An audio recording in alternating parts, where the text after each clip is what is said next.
Olá, Thaís Freitas, muito bom dia a todos. Olha, eu trago aqui como destaque esses desacertos todos sobre os quais você e a Sônia já discorreram, que têm acontecido no Brasil, no nosso país, nas relações problemáticas com os Estados Unidos. Olha, nunca foi tão verdadeira a afirmação dos próprios diplomatas de que eles são pagos para passar vergonha. Foi exatamente o que aconteceu dias atrás com a embaixadora do Brasil em Washington, Maria Luísa Viotti.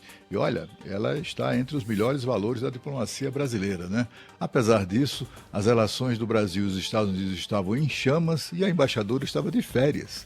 E aí, quando ela volta para Washington do retorno das férias, ela tentou, de alguma maneira, fazer o seu trabalho como embaixadora e ela não foi recebida nem mesmo pelos escalões inferiores da Secretaria de Estado do governo dos Estados Unidos. A Secretaria de Estado é o Ministério das Relações Exteriores do governo americano, né?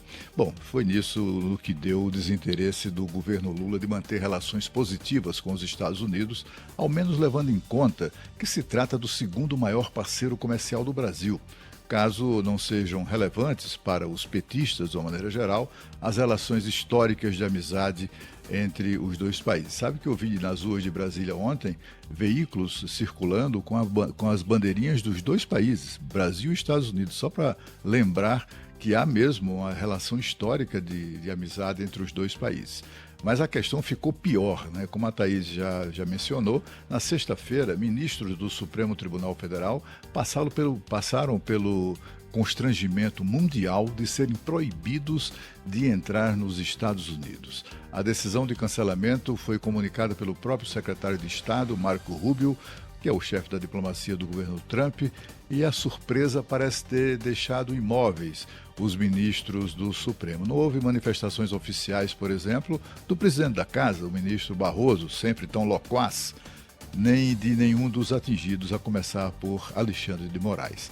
Uma lista divulgada no fim de semana indicou que apenas 3 dos 11 ministros do Supremo continuou com vistos válidos: André Mendonça, Luiz Fux e Nunes Marques. Os ministros somente se manifestaram falando em off, ou seja, na condição de não serem identificados.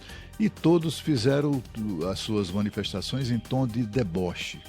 A reação foi tão infantil que se custa acreditar que as declarações atribuídas aos ministros tenham sido mesmo feitas, né?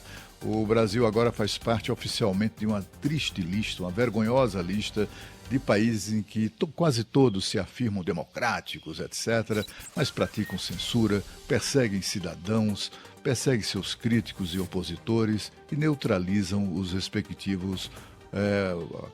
respectivas casas legislativas. A grande expectativa é quanto aos desdobramentos. O temor do regime, como definiu o presidente Trump, o governo brasileiro, de que a aplicação da lei Magnitsky pode vir por aí. A expectativa, inclusive, para esta semana, algo nesse sentido, né?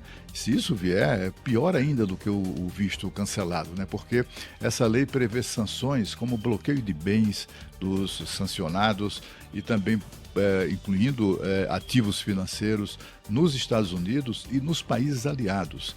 Há uma concertação de países, os países mais importantes do Ocidente, que aderem às sanções se elas forem adotadas por qualquer desses países, mas sobretudo nos Estados Unidos.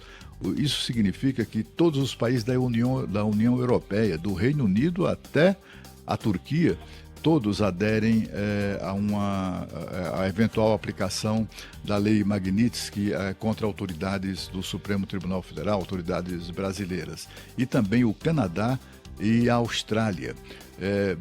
Eu quero dizer que o Reino Unido não faz parte da União Europeia, mas também faz parte desse grupo aí que adota idênticas sanções contra os alvos da lei Magnitsky.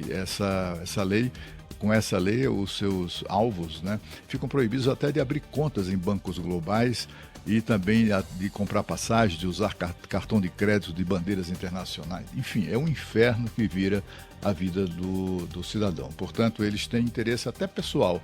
Se não tem interesse político e ideológico, tem ao menos interesse pessoal de resolver essa parada. Ficou ruim para todo mundo, Thaís.